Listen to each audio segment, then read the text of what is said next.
Saya mau tahu keadilannya Allah. Saya mau tahu bagaimana Allah itu mengatur hamba-hambanya dengan adil nih. Kata Jibril alaihissalam, kau tidak bisa sabar hai Musa. Kata Musa, saya coba sabar.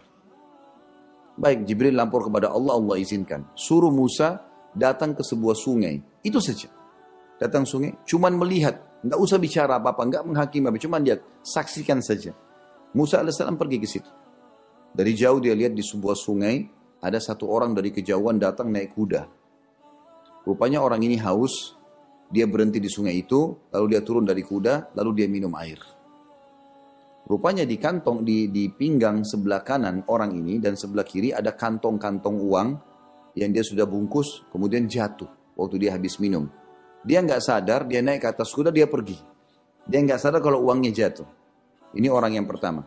Orang yang kedua datang, ada anak kecil, belum balik. Entah dari mana datang ke sungai itu minum air. Selesai minum air, dia lihat di situ rupanya ada kantong uang. Dia ambil sama dia, langsung dia pergi. Ini orang yang kedua. Orang yang ketiga, gak lama kemudian sudah selesai semuanya tadi. Yang naik kuda sudah pergi, anak kecil sudah ambil uang. Ada orang buta datang pakai tongkat. Lewat sungai itu. Dia dengar gemericik air, dia haus, dia mampir, dia minum. Rupanya pada saat si buta minum ini, orang yang naik kuda tadi kembali. Lalu dia bilang, hai, kalau kita mungkin bahasanya, hai bapak, mana, lihat uang saya enggak? Kata si buta itu, saya buta, enggak lihat uang. Dia bilang, enggak mungkin, pasti kamu bohong. Enggak ada orang lain yang sekarang di sini. Dan saya tadi sebelum waktu turun dari kuda minum air di sini, uang saya masih ada. Sekarang tidak ada, berarti kamu yang ambil.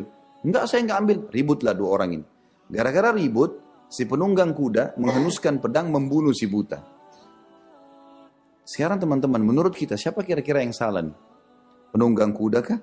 Anak kecil kah? Atau orang buta kah? Nabi Musa alaihissalam mungkin berpikir seperti kita.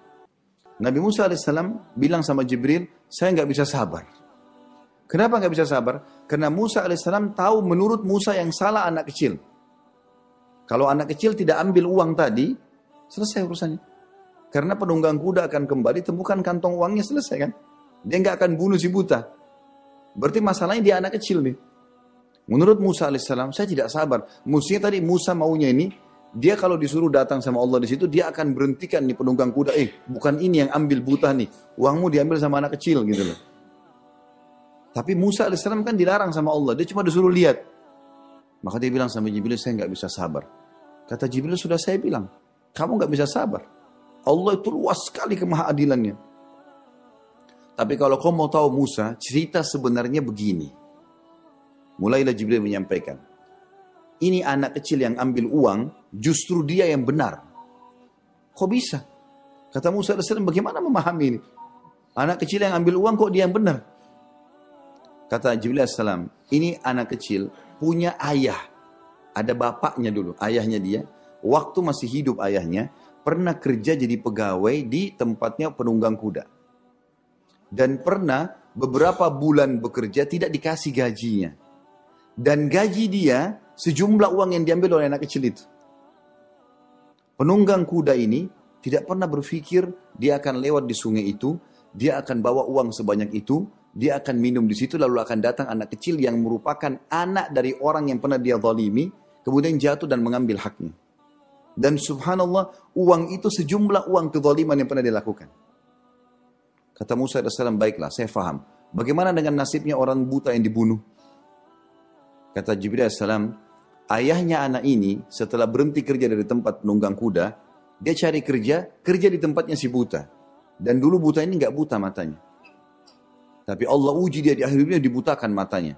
Orang ini zalim sekali, si buta ini orang zalim. Sampai-sampai waktu dia pekerjakan ayahnya anak ini, dia membunuh ayah anak itu. Maka Allah pun mengambil harta dari si zalim, diberikan kepada pemilik haknya, dan Allah membunuh si pembunuh dari tangan orang zalim. Allah subhanahu wa ta'ala punya cara. Tugas kita teman-teman, saya benar atau saya salah? Saya benar, istiqomah saja. Salah kita luruskan, selesai. Sampai ajal datang saja. Itu saja. Dan subhanallah, dalam melalui kehidupan di muka bumi ini, ada konsep kita halal dan haram. Halal ini teman-teman lebih banyak daripada yang haram. Lebih banyak. Misal Allah haramkan babi, ini babi ya, ini bahasa Inggrisnya babi begini, bahasa Arabnya, bahasa Melayunya, ini bentuknya babi, ini suaranya, jangan makan ya, haram. Karena kalau Allah tidak ciptakan, manusia kadang-kadang rewel. Nanti dia akan tanya Allah, ya Allah kau haramkan babi tapi kami tidak tahu mukanya. Nah ini loh babi itu ini, jangan dimakan. Kan itu. Nah Allah ganti, kita kan dikasih potensi oleh Allah suka makan daging. Tapi Allah haramkan, ini menandakan haram itu lebih sedikit daripada yang haram, yang halal. Itu haram itu sedikit sekali. Babi haram, Allah ganti dengan sapi, kambing, ayam, kelinci, semua hewan air, silakan makan. Berarti kan yang halal lebih banyak daripada yang haram. Sekarang nggak boleh minum khamr, jangan minum khamr. Allah ganti dengan susu, air putih, sirup, madu, banyak. Allah larang zina, Allah buka pintu pernikahan. Allah SWT berikan jalan keluar, bukan tidak. Allah ajar caranya, gitu kan. Maka perbuatan haram itu sedikit sekali dan tidak ada gunanya kita pakai atau kita lakukan. Karena perbuatan haram itu sifatnya sebagai ujian dari Allah Subhanahu wa taala. Patuh enggak?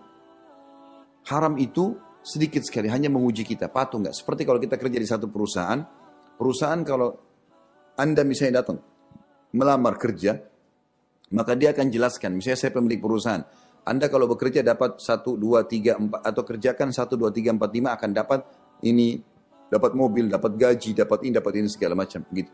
Setelah kita jelaskan semua ini, dia tertarik baru kita bilang, kalau kamu telat datang, kalau kamu begini dan begitu, maka ini akan kena hukuman ini. Nggak ada orang kerja di perusahaan, begitu baru mau daftar kerja, langsung disampaikan ancaman dulu. Belum tahu gajinya berapa, belum tahu fasilitasnya apa, tiba-tiba dia bilang, kamu kalau telat akan dipotong gaji kamu, akan begini. Tidak ada pegawai yang mau masuk. Kuasa Allah SWT, Allah beritahukan kepada kita kebaikan-kebaikan, keutamaan. Sampai kata Nabi SAW, basyiru wala tunaffiru. Sampaikan berita gembira, sampaikan tentang surga, keutamaan amal-amal soleh. Dan jangan kalian membuat orang lari. Jangan ancaman-ancaman semuanya. Ancaman nanti kalau orang itu membangkang baru ancaman. Wa yassiru wa la tu'assiru, dan mudahkan dan jangan persulit. Lalu Allah ceritakan tentang keadaan surga selanjutnya ayat 13. Allah mengatakan muttaqiina fiha 'alal araik la yarawna fiha syamsan wala zamharira. Di dalamnya surga itu mereka akan duduk bertelekan di atas dipan. Mereka tidak merasakan di dalamnya terik matahari dan tidak pula dingin yang bersengatan. Teman-teman harus paham ya, surga sudah ada, neraka sudah ada. Dan kita tinggal tunggu ajal datang sampai ke sana. Orang muslim sudah punya bocorannya, tahu. Bersyukurlah dengan itu. Sampai kata Nabi SAW, demi zat yang jiwa Muhammad dalam genggamannya, maksudnya demi Allah, seseorang di antara kalian lebih dekat dengan surganya daripada tali sendalnya sendiri. Dan seseorang di antara kalian lebih dekat dengan nerakanya dari tali sendalnya sendiri. Ini disebabkan Nabi sebutkan karena ada satu orang Arab Badui di perang Khaybar, pada saat Nabi SAW menembus benteng Yahudi di Khaybar, ada satu orang Arab Badui, rupanya dia memperhatikan peperangan Nabi SAW. Dia lihat para sahabat, kalau malam, sholat malam, baca Quran, pagi mereka berebut untuk membuatkan masakan teman-teman mujahidnya, yang sedang luka diobati, kebaikan semuanya. Dia tertarik, berhari-hari dia lihat dari jauh, tertarik, dia datang kepada sahabat Nabi. Kalian ini siapa? Dari mana? Apa agama kalian ini? Maka dijelaskanlah kami muslim begini, tertarik orang ini, mau masuk Islam. Maka dia pun berkata, saya mau masuk Islam. Kata para sahabat, di depan sana ada Rasulullah, utusan Allah sallallahu alaihi wasallam. Datang masuk Islam di tangan dia. Maka orang ini datang, lalu berkata, ya Rasulullah, saya dari Arab Badui, ingin masuk Islam. Kata Nabi SAW, baik ucapkan, asyhadu an la ilaha illallah wahdahu la syarika lah, wa asyhadu anna Muhammadan abduhu wa rasuluh. Syahadat. Orang itu syahadat. Nabi SAW waktu itu kebetulan baru menembus satu benteng namanya benteng Naim. Tembus, ada harta rampasan perang. Ghanimah lagi dibagi-bagi. Kata Nabi SAW kepada sahabat yang bagi-bagi, kasih juga orang ini. Karena orang ini masuk Islam pas pembagian harta. Orang itu bilang apa? Ya Rasulullah, sebentar. Saya masuk Islam bukan untuk harta. Bukan karena ini. Saya ini masuk Islam tadi gara-gara saya dengar sahabat-sahabat Anda cerita, jauh-jauh dari Madinah keluar untuk cari pahala, untuk dibunuh oleh musuh, masuk surga. Mereka gambarkan kepada saya surga. Surga luasnya langit dan bumi, ada dayang-dayang, ada bidadari, ada bidadara, kenikmatan abadi, luar biasa. Itu yang saya kejar ya Rasulullah. Saya berharap anak panah Yahudi ini, dari bentengnya, terlepas, kena pundak saya di sini, tembus di sini. Dia tunjuk tempatnya. Kata Nabi SAW, kalau kau jujur, Allah kasih. Kalau kau jujur Allah kasih. Sudah, orang itu berpisah dengan Nabi SAW. Rupanya kecamuk perang. Allahu Akbar, takbir, peperangan. Orang-orang Yahudi lempar anak panah. Orang yang pertama mati orang tadi. Dan anak panahnya dalam hadis Bukhari dikatakan kena di titik yang dia tunjuk. Kena di sini, tembus di sini. Jatuh, meninggal, mati syahid dia. Nabi SAW waktu lihat jenazahnya sambil kaget mengatakan, huwa, ini orang yang tadi ini? Kata sahabat, iya ya Rasulullah. Kata Nabi SAW, maha suci Allah yang benarkan janjinya. Orang ini betul-betul tulus Allah kasih gitu. Lalu Nabi SAW bilang, siapa yang mau lihat penghuni surga yang belum pernah sujud sekali, ini orangnya. Baru syahadat sudah mati syahid. Baru beliau mengatakan, ketahuilah, seseorang di antara kalian lebih dekat dengan surganya dari tali sendalnya sendiri. Kita tinggal teman-teman halal nikmati, perintah kerjakan, wajib dan sunnah. Mati masuk surga. Sederhana sekali. Itu saja konsepnya. Antum sudah paham? Istiqomah saja. Selesai. Tapi orang mau masuk neraka, kata Nabi SAW, dan seseorang yang lebih dekat dengan neraka daripada tali sendalnya sendiri. Dia zina, dia riba, dia ini, dia itu, mati masuk neraka. Selesai konsepnya. Sederhana sekali. Allah menjelaskan lagi tentang surga. Selain mereka akan duduk bertelekan di dipan-dipan, mereka akan saling ketemu, saling ngobrol satu sama yang lain. Allah mengatakan di ayat 14, wadaniyatan alaihim dhilaluha wa dhullilat qutufuha tadlila. Dan naungan pohon-pohon surga itu dekat di atas mereka dan buahnya dimudahkan memetiknya semudah-mudahnya.